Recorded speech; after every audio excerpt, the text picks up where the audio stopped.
বিবেক চূড়ামণি। অহংকার জড় পদার্থ, ইহা চৈতন্যের দ্বারা প্রতিবিম্বিত হইয়া দেহাদিকে প্রকাশ করে। সুষুপ্তিকালে অহমের লয় হয়।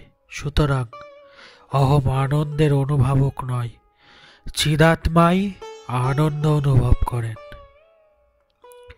যাহার ইচ্ছায় ইন্দ্রিয় সমূহ ও প্রাণ স্ব স্ব বিষয়ে প্রবৃত্ত হয়, তিনি এই অন্তরাত্মা সনাতন পুরুষ, নিত্য অখণ্ড সুখানুভব স্বরূপ, সর্বদা এক রূপ এবং জ্ঞান মাত্র স্বরূপ।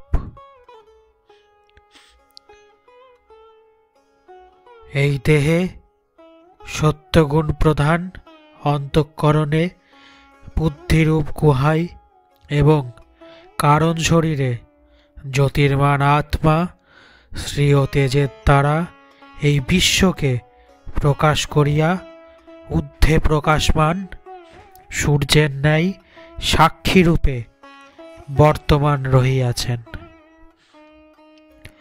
যিনি সত্য, জ্ঞান ও অনন্ত স্বরূপ ব্রহ্মকে হৃদয়স্থ পরমাকাশে বুদ্ধিরূপ গুহার মধ্যে অবস্থিত রূপে দর্শন করেন, তিনি সর্বজ্ঞ ব্রহ্মরূপে যুগপৎ সর্বপ্রকার কাম্যবস্তু উপভোগ করেন। আত্মা স্থূল, সূক্ষ্ম ও কারণ শরীরের কোনটি নয়। আত্মা সর্ববিধ জড়ভাবের ও দৈত্যবোধের ঊর্ধ্বে বিরাজমান। আত্মাকে এইরূপ অন্বেষণ করিতে হইবে। আত্মা নিষ্ক্রিয়, নির্বিকার। মন যেভাবে বিষয়ের জ্ঞাতা হইয়া বিকারী হয়, আত্মা বিষয় সন্নিধানে সেই প্রকার বিকারী হন না। আত্মা মন এবং অহংকারের বিকারসমূহের ও দেহ, ইন্দ্রিয় ও প্রাণের ক্রিয়াসমূহের জ্ঞাতা। জ্বলন্ত লৌহপিণ্ডে বর্তমান অগ্নি যেমন লৌহপিণ্ডের আকার অনুসারে ত্রিকোণ, চতুষ্কোণ বা গোলাকার বলিয়া প্রতীয়মান হইলেও প্রকৃতপক্ষে অগ্নির কোনো পরিবর্তন হয় না, সেই প্রকার আত্মা মন, অহংকার, দেহ, ইন্দ্রিয়াদি উপাধিসমূহের ক্রিয়া সকলের জ্ঞাতারূপে সর্বদা বর্তমান থাকেন। আত্মা নিজে কোনো কাজ করেন না বা কোনরূপ বিকারগ্রস্ত কাজে লিপ্তও হন না। যে রূপেই অগ্নি পৃথিবীতে প্রবেশ করিয়া দাহ্য বস্তুর আকার অনুযায়ী সেই আকার বিশিষ্ট হয়, সেই রূপ অদ্বিতীয় ও সর্ব অন্তর্যামী আত্মাও জীব দেহ সমূহরূপে প্রবৃষ্ট হইয়া তাহাদের সদৃশ হইয়াছেন, অথচ তাহাদের দ্বারা অস্পৃষ্ট হইয়া তদরিক্তিভাবে বর্তমান রহিয়াছেন। আত্মা নিত্য, তিনি জন্মান না, মরেন না, বৃদ্ধিও পান না, ক্ষয়প্রাপ্ত হইয়া যান না বা বিকৃতও হন না। কোন কুম্ভের মধ্যে যে আকাশ থাকে, সেই কুম্ভ ভাঙিয়া গেলে আকাশের যেমন কিছু হ্রাস বৃদ্ধি হয় না, সেই প্রকার এই দেহ নষ্ট হইলে আত্মা নাশপ্রাপ্ত হয় না। ব্রহ্মের জন্ম নাই, মৃত্যু নাই। এই আত্মা অন্য কোনো কারণ হইতে উদ্ভূত হন নাই, ইহা হইতেও কিছু উৎপন্ন হয় নাই। এই আত্মা জন্মহীন, নিত্য, শাশ্বত ও পুরাতন। শরীর নিহিত হইলেও তাহার কখনো নাশ হতে দেখা যায় না। কারণ ও কার্য হইতে তিনি ভিন্ন, শুদ্ধ জ্ঞান স্বরূপ, নির্বিশেষ পরমাত্মা অখিল স্থূল ও সূক্ষ্ম জগৎকে প্রকাশ করিয়া বুদ্ধিবৃত্তির সাক্ষীরূপে জাগ্রদাদি তিন অবস্থাতেই আহামি আহামি বলিয়া নিজেকে প্রকাশ করিয়া যেন এক মহাল লীলা করিতেছেন।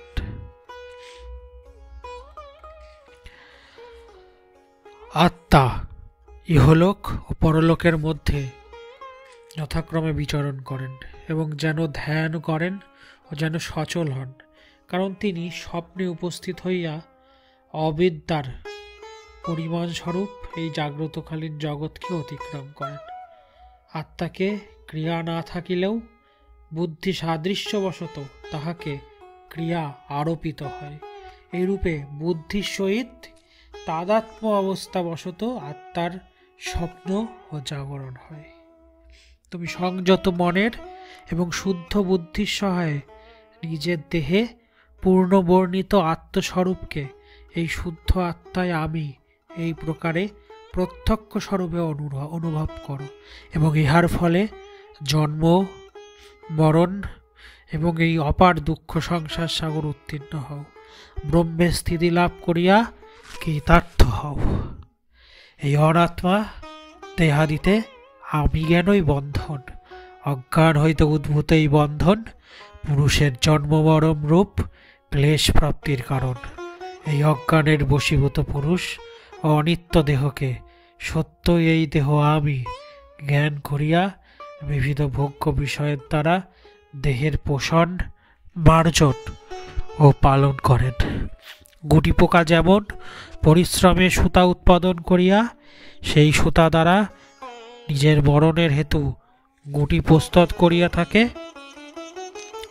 বাঁচিতে চাহিলেও গুটি পোকাকে যেমন গুটি কাটিয়া বাহিরে আসিতে এবং বহু পরিশ্রমের নির্মিত গুটিটিকে ত্যাগ করিতে হয়, মুক্তিকাম পুরুষকেও সেই রূপ বহু যত্নে পালিত দেহের ওপর আমি আমার অভিমান ত্যাগ করিতে হয়।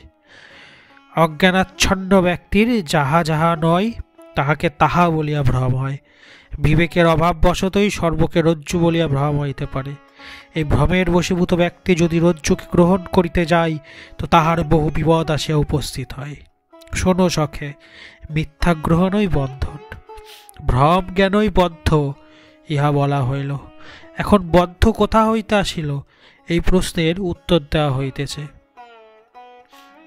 এই তমময়ী আবরণ শক্তি অখণ্ড নিত্য অদ্বয় শ্রী চৈতন্য স্বরূপের দ্বারা প্রকাশমান অনন্ত প্রভাবশালী আত্মাকে রাহু যেমন সূর্যমণ্ডলকে আচ্ছাদিত করে সেইরূপ আবৃত করিয়া রাখে।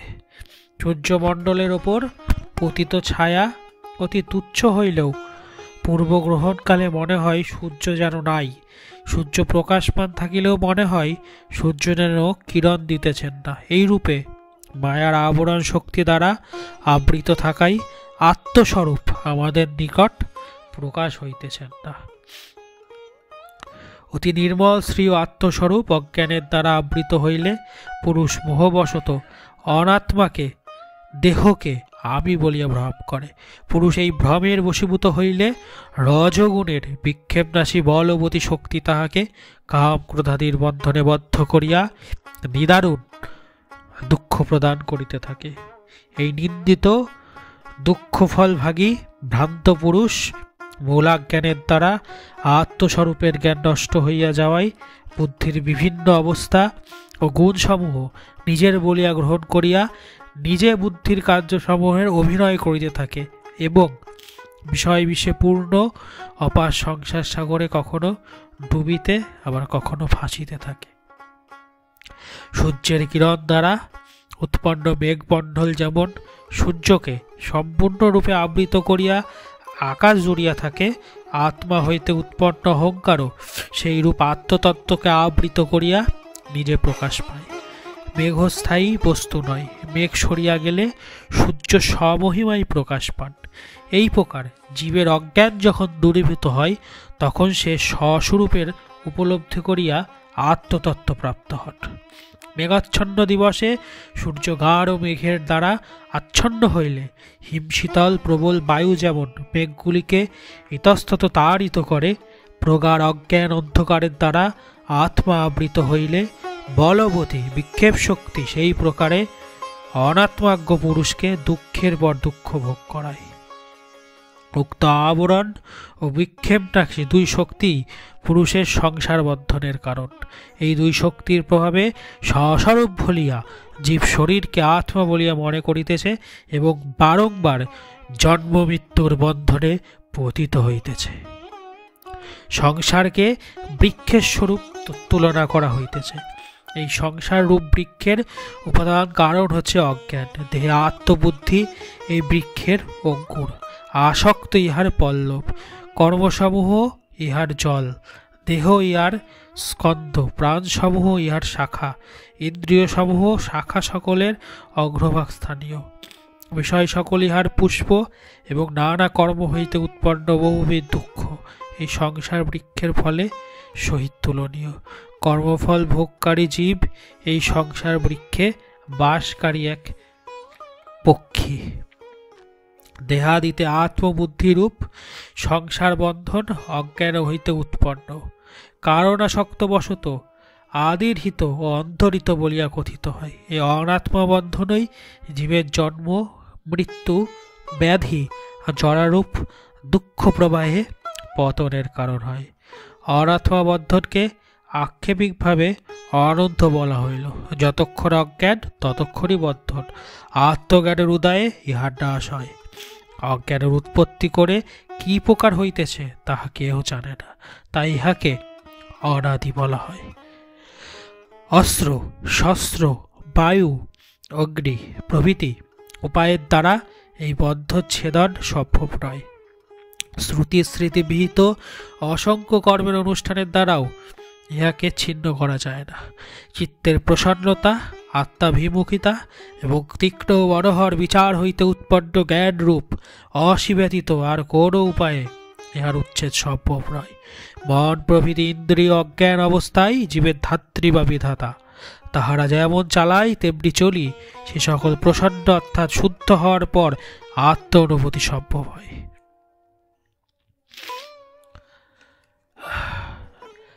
বেদের প্রামাণ্যে যাহার দৃঢ় বিশ্বাস আছে, তাহার স্বধর্মনিষ্ঠা ও নিষ্কাম কর্মে প্রবৃত্তি আসে। স্বধর্মনিষ্ঠ ব্যক্তির চিত্তশুদ্ধি হয়, বুদ্ধি শুদ্ধ হইলে আত্মজ্ঞান হয়, আত্মজ্ঞান লাভ হইলে মূল অজ্ঞানের সহিত সংসারের চিরতর নিবৃত্তি ঘটে। যে ব্যক্তি যে কাজ সুচারুরূপে সম্পন্ন করিতে সম্পন্ন, সেই কাজের অনুষ্ঠান সেই ব্যক্তির পক্ষে স্বধর্ম আচরণ। নিষ্কামভাবে স্বধর্মের অনুষ্ঠান করলে চিত্তশুদ্ধি হয়। জল হইতে উৎপন্ন শ্যাওলা প্রভৃতির দ্বারা আবৃত হইয়া পুষ্করিণী স্থিতে জল যেমন দৃষ্টিগোচর হয় না, সেই প্রকারে আত্মার অবিদ্যা শক্তি হইতে উৎপন্ন অন্নময়াদি পঞ্চকোষের দ্বারা আবৃত হইয়া আত্মা কখনোই প্রকাশ পায় না। জলের উপরের ভাসমান শৈবালাদি দূর করিয়া ফেলিলে তৃষ্ণানাশক পানমাত্র আনন্দদায়ক স্বাভাবিক শুদ্ধ নির্মল জল স্পষ্টভাবে পুরুষের সন্নিকটে প্রকাশ পায়। এই প্রকারে আত্মার উপরের আবরণ ও বিক্ষেপণ শক্তি, এই দুই মায়া দূরীভূত হইলে আত্মা স্বমহিমায় প্রকাশিত হন। ওম শান্তি শান্তি শান্তি। এখানেই শেষ হলো আদিগুরু শঙ্করাচার্য বিরচিত বিবেক চূড়ামণির 150তম শ্লোক পর্যন্ত মর্মার্থ। ওম নমঃ শিবায়।